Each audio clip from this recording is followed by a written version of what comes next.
이번 역은 노원역 중계역입니다. 지하철역 도장 깨기 하실 분은 오른쪽으로 내리시기 바랍니다. This stop is No 1, Junke. The door is on your right. 지하철역 도장 깨기 세 번째, 노원역과 중계역입니다. 노원역에서 출발해봐요. 네, 최근 미래 가치가 좋다는 상계주공 단지들은 상계역이 아니고 노원역에 있다는 것 알고 계시죠? 그리고 노원역 상계주공 단지와 바로 밑으로 이어지는 중계역까지 저희가 오늘의 코스로 잡았습니다. 노원역과 중계역 주변 아파트들은 이미 3년 전부터 제가 주변 분들에게 적은 금액으로 하나 투자해 두시라고 그렇게 이야기를 많이 했죠. 맞아요. 사골처럼 계속 얘기하셨죠. 안녕하세요. 사골 강사 현입니다. 노원역 사거리 롯데백화점 쪽이네요. 상계동 쪽에서 가장 선호되는 아파트와 역을 꼽으라고 하면 백화점과 편의시설, 먹자골목이 모여있는 노원역 주변의 아파트들을 이야기하죠. 지금은 상계주공과 중계동 주변의 아파트 가격이 상당히 올랐어요. 3년 전만 해도 5천만원, 1억 정도의 투자금으로 투자가 가능했는데요. 네, 그래도 비교적 최근인 1년 전만 해도 자금력이 좀 부족한 직장인들이 투자하기에 딱 좋은 타이밍이었어요. 제가 예전부터 투자 이야기를 했을 때 공통적으로 나오는 아쉬운 의견들이 있었습니다. 너무 서울에서 동북부 쪽이라는 점인가요? 네, 그런 점과 작은 단지 위주라는 점이었는데 워낙 서울 지역에서 대단지를 이루고 있는 데다가 재건축 호재가 있으면서 가격이 저렴해 계속 추천을 드렸었죠. 지금은 가격이 많이 상승한 상태네요. 노원구에서 쇼킹하게 부동산 흐름에 한 획을 긋는 사건이 발생하죠?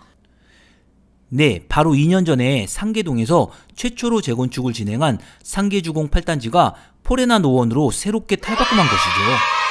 단지 모습이 보이네요. 포레나 노원, 너무 잘 지어놨죠? 여기만 갑자기 똑 떼어서 다른 동네 같은 느낌까지 나요. 아니 선생님, 너무 성수동 도장 깨기 편이 진하게 남아있으신가 봐요. 자꾸만 포레나 노원을 포레라고 개명하시네요. 아, 그래도 포리마지라고는 안 했잖아요. 2년 반 전에 분양가 8억 원의 포레나 노원을 일반 분양했을 때 미래 가치가 어느 정도일지, 얼마까지 올라갈지 다들 궁금했었어요. 현재 포레나 노원은 34평 가격이 14억에서 15억 원 정도 합니다. 그 후에 다들 놀라워하면서 상계주공이 재조명을 받게 된 것이군요. 사실 상계주공 8단지는 다른 단지에 비해 지하철과 거리가 좀 있고 다른 상계주공 단지에 비하면 세대수도 작은 편이었거든요. 따지고 보면 중계동, 상계동 지역은 동부권에서 가장 학군이 좋고 학구열이 높은 지역인데 대부분의 아파트들이 낡은 상태로 있어 아쉬운 점이 있었어요. 근데 이 지역의 새 아파트 단지로 포레나 노원이 스타트를 끊어주면서 영향력을 발휘하기 시작한 것이네요. 네, 이 사건 이후로는 상계동, 중계동의 주공아파트 미래 가치에 대해 좋다는 말 이외에 다른 얘기들은 잠잠해졌죠. 그럼 노원역 주변 상계주공 아파트에 대해 좀 더 자세히 알아봐요. 상계동 주공아파트는 총 16개 단지로 1986년 전후로 건설되었습니다. 당시 올림픽을 앞에 두고 주거지로 목동개발, 상계동 주거지 개발을 해서 당시로는 신도시였죠. 상계주공 아파트의 대부분 단지는 34평 이하의 작은 평수로 이루어져 있잖아요. 네, 애초에 목동은 중대형 평수 위주로 개발을 하였고 상계동 지역은 중소형 위주로 개발을 했었기 때문이죠. 네, 그러면 질문 하나 드릴게요. 상계주공 아파트 단지 중 가장 좋은 단지는 어디라고 생각하세요?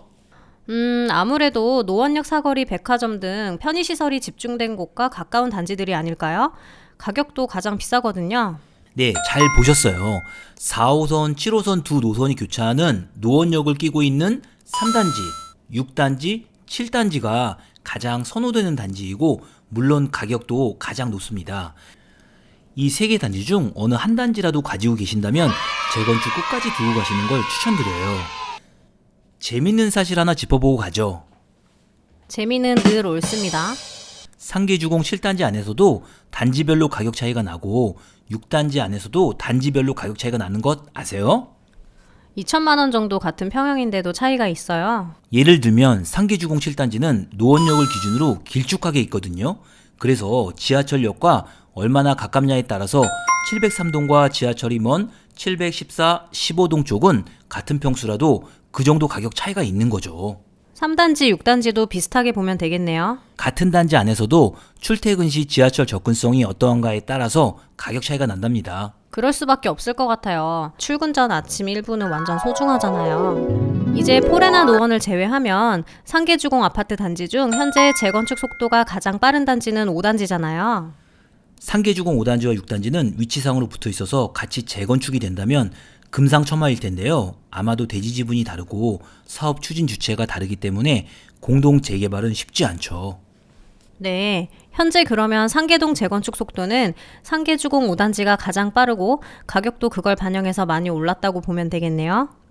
상계동에서 상계주공 3, 4, 5, 6단지 물건을 잡을 수만 있다면 좋겠는데 자금이 좀 부족하다면 어떤 방법이 있을까요?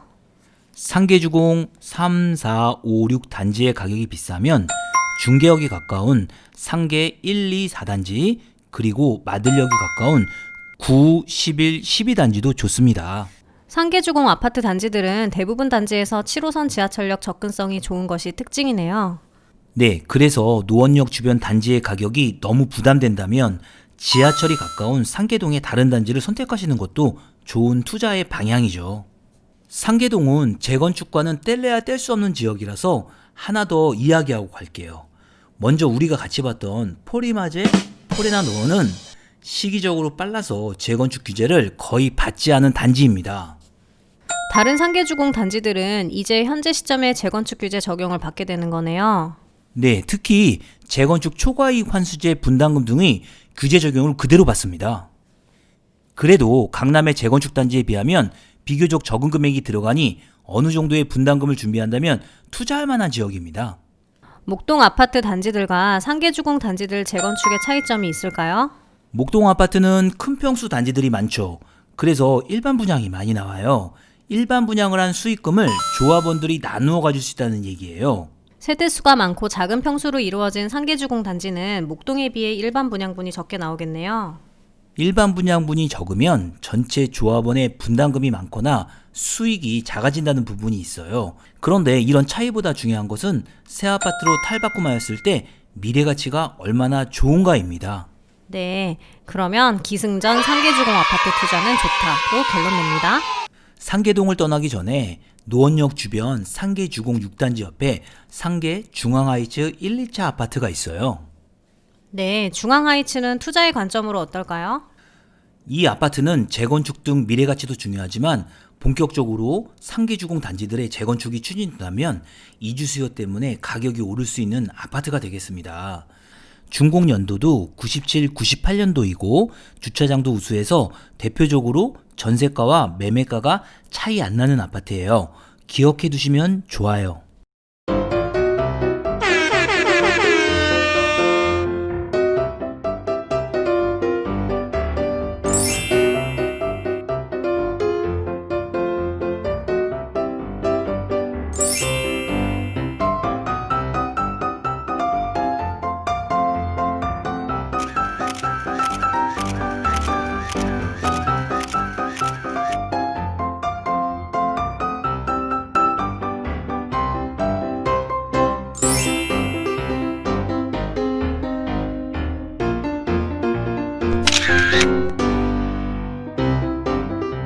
이제 중계역 쪽으로 가봐요.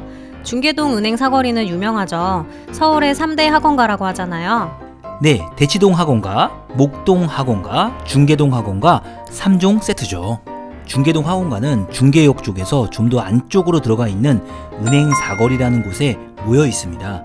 학원가는 핵심 지역보다 한 블록 뒤에 모여 있는 경우가 많죠. 아무래도 지하철역 바로 주변은 임대료가 좀 비싸서겠죠? 네, 그래서 한 블록 뒤에 비교적 임대료가 저렴한 지역에 보통 학원들이 자리 잡게 되는 경우가 많아요.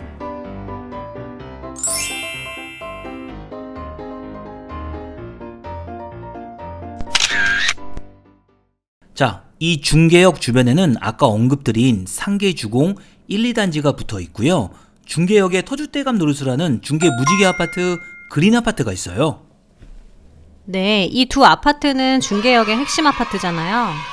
재미있는 특징이 있는데 지하철 위치상으로는 상계동보다 오히려 서울 강남권으로 지하철이 한 정거장 더 붙어 있어서 상계주공 아파트보다 가격이 높을 만도 한데요. 늘 상계주공 아파트가 먼저 오르면 중계 무지개 아파트와 그린 아파트가 따라서 오르는 현상을 보여줍니다. 무슨 이유 때문일까요? 뭐 특별한 이유는 없는데 상계주공 아파트보다 대지 지분이 조금 적은 측면이 있긴 합니다. 그래도 중계 무지개 아파트와 그린 아파트는 마음만 먹으면 재건축을 추진할 수도 있고 리모델링을 추진할 수도 있는 둘 다 선택할 수 있는 훌륭한 아파트입니다. 네, 중계 그린 아파트에는 재건축 관련 현수막이 이미 붙어 있네요. 중계 무지개 아파트와 그린 아파트는 상계 주공보다 전세 가격이 높아서 전세금이 오르는 시기만 잘 맞으면 상계 주공보다 적은 금액으로 투자가 가능한 아파트인 것이 장점이네요. 중계역 근처의 건영 아파트는 또 어떨까요? 건영 아파트는 중형 평수 위주로 알고 있는데요. 네, 상계동 중계동 지역은 보통 작은 평수 위주인데 건영 아파트는 기본이 28평 이상이죠.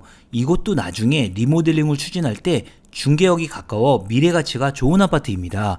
비슷한 아파트로 중계역 6번 출구로 나가면 미도 아파트도 있어요. 중계역에서 월세를 받는 좋은 종목이 있는데 알려드릴까요? 좋아요. 이곳은 중계 근린공원 쪽인데요. 네, 중계 근린공원 쪽에 있는 중계 브라운 오피스텔입니다. 이 오피스텔은 꾸준히 월세 수요가 나오는 좋은 오피스텔입니다. 중계동에서 어떤 수요를 받고 있을까요?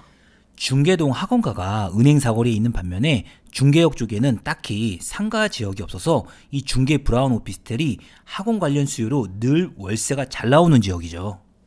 월세 투자의 하나로 체크해둬야겠네요. 오늘은 서울 다른 지역에 비해 비교적 적은 금액으로 높은 미래 가치에 투자할 수 있는 노원역, 중계역 주변의 아파트를 열심히 살펴보았습니다. 다른 지역에 비해 부동산 가격이 저렴하면서 주거 환경이 우수하니 갈수록 주목을 받는 주요 지역이 되고 있죠. 네, 그리고 재건축 규제가 있는 이 시점에서는 상계동, 중계동 지역의 부동산 가격이 서울 타 지역에 비해 낮기도 하고요. 재건축 시 분담금이 최소화될 수 있는 지역이기도 해서 장점이 될 수 있죠. 잘 알아두었다가 좋은 물건을 선택하는 계기로 만들어야겠어요. 오늘의 도장 깨기도 성공적이네요. 다음번 도장 깨기 시간에 더 재미난 내용으로 찾아뵐게요. 감사합니다.